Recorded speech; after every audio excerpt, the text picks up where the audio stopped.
के इस बुलेटिन में स्वागत है आपका। मैं हूं रचना रावत। तो चलिए शुरू करते हैं खबरों का सिलसिला। कोटद्वार कोतवाली क्षेत्र में युवक की संदिग्ध परिस्थितियों में मौत। युवक सतेज सिंह मंडावर बिजनौर का रहने वाला है और कोटद्वार की मजदूरी का काम करता है। बताया जा रहा है कि मृतक शराब का आदी था और शराब के नशे में छत पर सोया हुआ था। शव को देखकर अंदाजा लगाया जा रहा है कि युवक की मौत छत से गिरने के कारण हुई है। पुलिस ने शव को पोस्टमार्टम के लिए भेज दिया है और आगे की कार्यवाही पोस्टमार्टम रिपोर्ट के बाद की जाएगी। बारिश के पानी ने कानपुर के नगर निगम की पोल खोल दी। लोगों को बारिश के पानी से गर्मी से तो राहत मिली, पर समस्याओं का सामना करना पड़ रहा है। सड़कों के साथ साथ लोगों के घरों में भी पानी भर गया था, जिससे लोगों को बहुत दिक्कतों का सामना करना पड़ रहा है। नगर निगम की लापरवाही के कारण शहर में पानी के निकास की उचित व्यवस्था नहीं है, जिससे लोगों को इन दिक्कतों से गुजरना पड़ रहा है। बरसात आने से पहले नगर निगम नाले की सफाई के नाम पर करोड़ों का बजट पास करवाती है, परंतु कोई भी काम किया नहीं जाता है, जिससे कानपुर में जल भराव के कारण लोग काफी परेशान हैं। जो ही सफ़ेद कॉलोनी का इलाका, सुबह से बस पहली बारिश हुई तब से इतना ये बुरा हाल है। और पहले ये शिकायत कर चुके हैं, लेकिन अभी तक कोई नगर निगम का नहीं आया यहाँ पे। अच्छा, करीब कितने यहाँ लोग होंगे, कितने घर होंगे और कितने घरों में पानी भरा होगा आज? लगभग सब पूरे घर, हर घर में पानी भरा है। क्या ये पहली बारिश का कमाल है? बस पहली बारिश में ही है अभी तो, और ज़्यादा कोई हुई भी नहीं है। अभी थोड़ी बारिश हुई है, उसमें ये हाल है। अभी घरों में पानी था, घरों से बस कम हो गया, कीचड़ देखिए ना, निकलने की जगह, काम पे भी नहीं जा पाए। सुबह से सब घरों में बैठे हैं, निकल भी नहीं सकते हैं घर से, ऐसी बारिश इतनी ज़्यादा पानी भर गया है।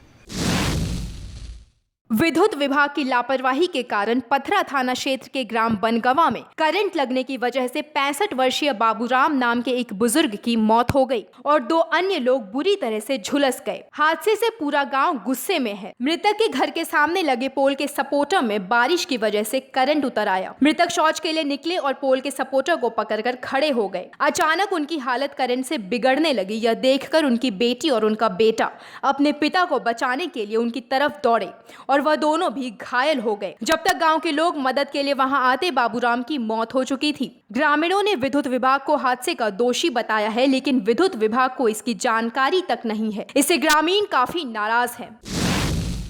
बस जुरते पकड़ ले सी, तब हम गईली छोड़ावे, बस हम लोग तो पकड़ लिया रहा। पकड़ी हम पकड़े रहा, नोक पकड़े रहा, हमारे हाथों में पकड़े रहा। मैंने लड़के गिरली नहीं पहली बिटिया बाजार से पश्चिम 2 किलोमीटर। तो मतलब पानी वानी बरसल रहा कि वैसे नहाए वाए रहने कैसे काम भेल? नहाए वाए कुछ नहीं रहना, बरसत नहीं रहा, जात रहना बाहर में कहता न जाते मैदान। तो मतलब पोलवा में लाइन उतर गई है? हाँ, भुइया उतरल। मथुरा के मुड़िया मेले की तैयारी जोरों शोरों पर है। ऊर्जा मंत्री शशिकांत शर्मा अपने 1 दिवसीय दौरे पर मथुरा पहुंचे। वहां उन्होंने मुड़िया मेले की व्यवस्थाओं का जायजा लिया। गोवर्धन दान घाटी मंदिर में लोगों ने उनका जमकर स्वागत किया। मेले में देश विदेश से श्रद्धालु गोवर्धन गिरिराज की परिक्रमा के लिए आते हैं। परिक्रमार्थियों को किसी भी प्रकार की परेशानी ना हो, इसके लिए अधिकारियों का आना जाना यहाँ लगा हुआ है।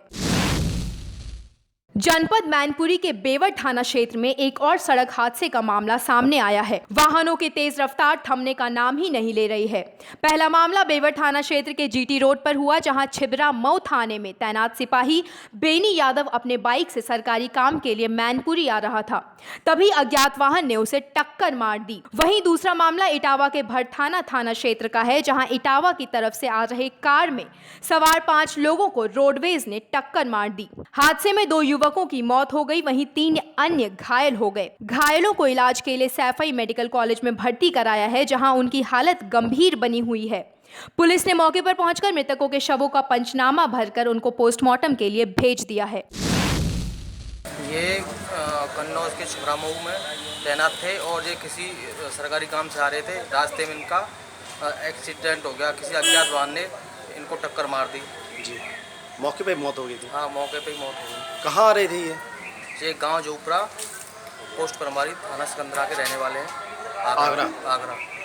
ये मैनपुरी किसी काम से आ रहे थे क्या? हाँ, मैनपुरी सरकारी काम से आ रहे थे वहीं पर। इनका कोई काम था सरकारी, तो ये निकले थे वहाँ से संबंध तामील कराने के लिए। जी। तो रास्ते में किसी अज्ञात वाहन ने दुर्घटना दी। यहाँ से संबंधित चौकी से हमें फ़ोन गया। तब तक इनकी मृत्यु हो चुकी थी। ये कहाँ आ रहे थे? मैनपुरी आ रहे थे। अब ये तो विभाग ही बता। कहाँ के रहने वाले हैं ये आगरा के रहने वाले हैं, थाना सिकंदरा क्षेत्र के। कहाँ पे तैनात थे? छिबरामऊ थाने पे।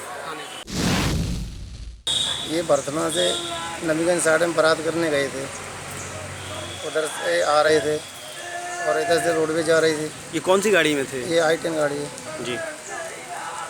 दो लोग ऑन स्पॉट खत्म हो गए, 3 घायल हैं। कहाँ भर्ती है इस समय गाड़ी? वो सैफई पहुँच गए, मैनपुरी सैफई। दिल्ली आगरा एक्सप्रेस पर एक्सीडेंट कम होने का नाम नहीं ले रहे हैं। तेज गति और अनियंत्रित स्पीड की वजह से आए दिन लोगों को मौत के घाट उतरना पड़ रहा है। यमुना एक्सप्रेसवे पर फिर से 2 अलग अलग हादसों की खबर आई है, जिसमें 4 लोगों की मौत की खबर आई है। पहला हादसा माइलस्टोन 92 पर कार के डिवाइडर जाने से हुई, जिसमें 3 लोगों में से 2 की मौत हो गई, जबकि एक गंभीर रूप से घायल है। वहीं दूसरा हादसा यमुना एक्सप्रेस के बाजनापुर की है, जहां तेज रफ्तार से आ रही कार ने 2 खड़े युवकों को बुरी तरह से रौंद दिया। सूचना मिलते ही मौके पर ही पहुंची पुलिस ने शवों को कब्जे में लेकर पोस्टमार्टम के लिए भेज दिया। अपना यूई के 3 सवारी जो बस का इंतज़ार कर रही थी और एक संग चढ़ रही थी गाड़ी पर, तो वैगनर आगरे की तरफ से आई, एकदम कुचल कर निकल गई। एक की मौत हो गई वहीं की कंडीशन, और उसे पोस्टमार्टम के लिए ले गई पुलिस, और 2 घायल थे। आज के समय में किसी से दुश्मनी करना आपके जान के लिए बहुत बड़ा खतरा बन सकती है। कुछ ऐसी ही खबर उत्तर प्रदेश के फतेहपुर की है, जहां एक मंदिर के पुजारी रोज की तरह अपने घर से खाना खाकर मंदिर के बरामदे में सो रहे थे, लेकिन उनको क्या मालूम था कि वो अगला दिन नहीं देख पाएंगे। घटना देर रात की है, जब पुजारी मंदिर के बरामदे में सो रहे थे, तभी कुछ अज्ञात बदमाशों ने मंदिर में घुसकर एक बड़ी घटना को अंजाम दिया। बदमाशों ने मंदिर में रखे दान पात्र, लटकी घंटी और मूर्ति को चोरी कर फरार हो गए।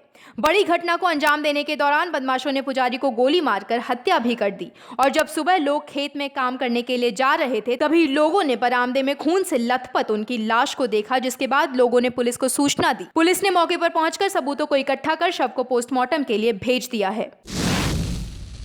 करीब 3-4 साल से रेगुलर, उसके बाद में आराम से, कोई दिक्कत नहीं थी।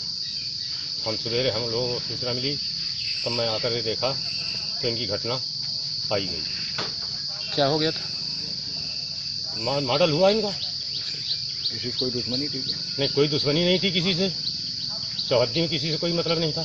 आपका क्या नाम? मेरा नाम है जय बहादुर सिंह। तो इनके भाई हैं आप? हाँ जी। कल्याणपुर क्षेत्र में दुगौली ग्राम में पुजारी जी की गोली मार के हत्या हुई है।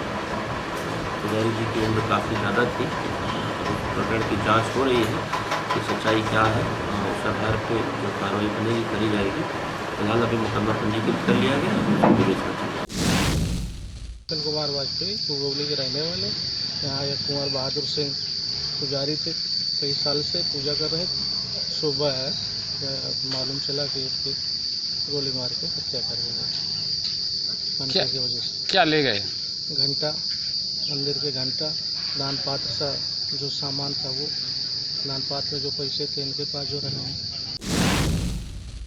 मैनपुरी में नाबालिग दुल्हन ने लौटाई अपनी ही बारात। दूल्हे के उम्र दराज होने पर किया शादी से इनकार। मामला औछा इलाके के भवानीपुर का है। मुन्ना लाल ने अपनी बेटी ज्योति की शादी 8वीं पास होते ही तय कर दी थी। ज्योति शादी के लिए राजी नहीं थी। अलीगढ़ निवासी राजकुमार जब बारात लेकर लड़की के घर पहुंचा तो लड़की ने शादी से इनकार कर दिया और कहा कि मैं नाबालिग हूं और लड़का अधिक उम्र का है। परिजनों के मनाने के बावजूद भी लड़की शादी के लिए नहीं मानी और दूल्हे को बैरंग वापस लौटना पड़ा।